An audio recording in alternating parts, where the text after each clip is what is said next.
Theorem 11 है, limit comparison test. Suppose that an greater than 0 and bn greater than 0 for all n greater than equal to n। n जो है वो एक integer है। तीन जो है ना वो हमने कंडीशंस देखनी है कि इनमें से कौन सी हमारे पास जो है ना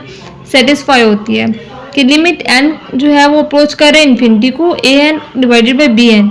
अगर वो कांस्टेंट आता है कि अगर हम an की वैल्यू लें डिवाइड कर दें bn पे और लिमिट लगा लें n जो है वो अप्रोच कर रहे हैं इन्फिनिटी को, अगर वो हमारे पास कोई टर्म जो है वो कांस्टेंट आती है और जो आंसर कांस्टेंट आ रहा है वो ग्रेटर देन 0 है, तो तब जो समेशन an है और bn है वो दोनों क्या करेंगी, कन्वर्ज करेंगी, ये दोनों डाइवर्ज कर जाएंगी। सेकंड कंडीशन में हमारे पास क्या कह रहा है कि अगर an को bn पे डिवाइड करें और लिमिट लगा दें n अप्रोच टू इन्फिनिटी, अगर आंसर 0 आ जाए तो जो bn की जो टर्म है ना समेशन, bn की जो समेशन है वो कन्वर्ज करेगी, तो देन an की समेशन जो है वो कन्वर्ज करेगी। अगर ये वाला डिवीजन करने के बाद लिमिट लगाने के बाद अगर हमारा आंसर जो है वो इन्फिनिटी आ जाता है तो जो समेशन bn वाली है वो डाइवर्ज कर जाएगी और an की जो समेशन होगी वो आल्सो डाइवर्ज। हमारे पास एग्जांपल है, ठीक है। क्वेश्चन जो है वो क्या है, 3 divided by n plus under root n है, summation n is equal to क्या जा रही है, 1 टू इन्फिनिटी जा रही है।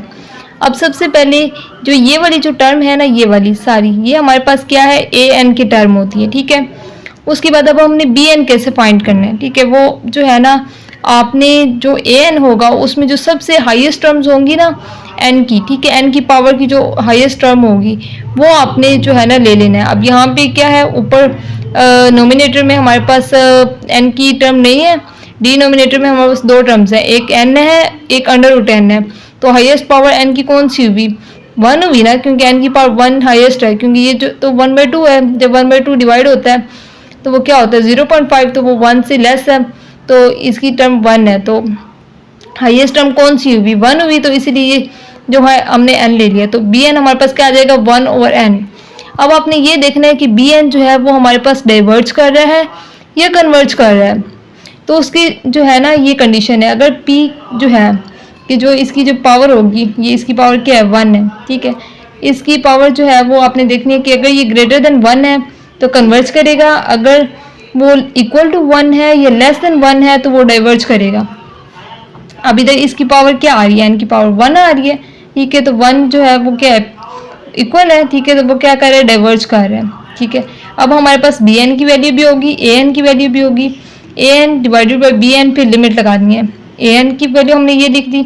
लिमिट लगा ली, और bn की वैल्यू क्या है 1/n है, तो जब इसके नीचे 1/n डिवाइड करवाएंगे तो ऊपर जाके मल्टीप्लाई हो जाएगा, तो इधर मल्टीप्लाई n आ गया, तो ये 3n आ गया divided by n plus under root n आ गया।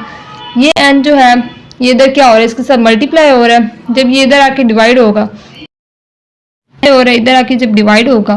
तो n/n क्या हो जाएगा 1 हो जाएगा, और अंडर रूट n के नीचे जब n डिवाइड होगा तो वो बन जाएगा 1/n बन जाएगा, ठीक है। तो अब आपने लिमिट पुट कर देनी है, जब 1n की जगह पे हमने इन्फिनिटी पुट करेंगे तो 1/∞ 0 हो जाएगा, और ये क्या होगा 3/1 प्लस 0, तो 1 में अगर 0 ऐड होगा तो 1 ही आएगा, 3 के नीचे जब 1 को डिवाइड करवाएंगे तो 3 ही आएगा। तो अब हमारे पास क्या था, bn जो है वो डाइवर्ज हो रहा था, तो an also diverge by limit comparison test. ये हमें कैसे पता चला कि bn डाइवर्ज हो रहा था, तो an भी डाइवर्ज होगा, क्योंकि हमने इसकी थ्योरम की